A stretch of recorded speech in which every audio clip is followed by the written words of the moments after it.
So today we're going to be doing another string 3 problem. The problem is sum numbers, and the problem reads, given a string, return the sum of the numbers appearing in the string, ignoring all other characters.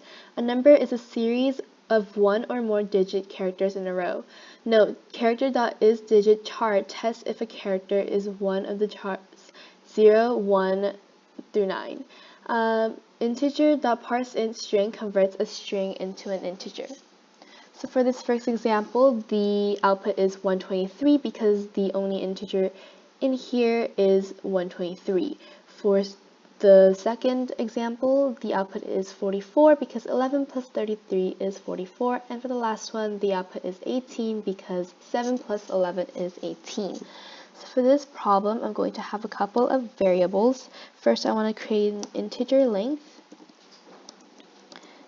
to hold str.length.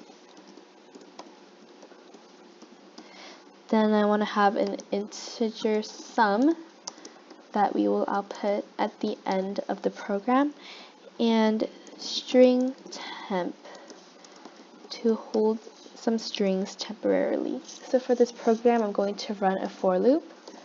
For int I equals 0, I is less than length, I plus plus. And in it, we're going to check if the specific character is a digit. So if character dot is digit str dot char at I,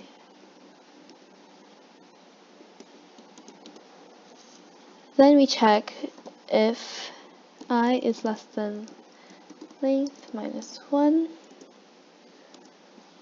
and character dot is digit str dot char at I plus 1,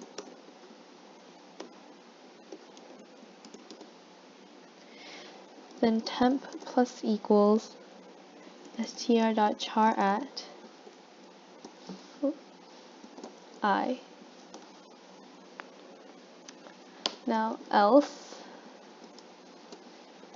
temp plus equals str dot char at I, sum plus equals integer dot parse int temp, and temp we want to clear temp. So this first if statement is checking if the digits immediately following the one that we're checking is an integer, in which case we'll just run the for loop again, and if not, we want to add what we currently are holding in temp into sum. So after this whole for loop is over, we want to return sum.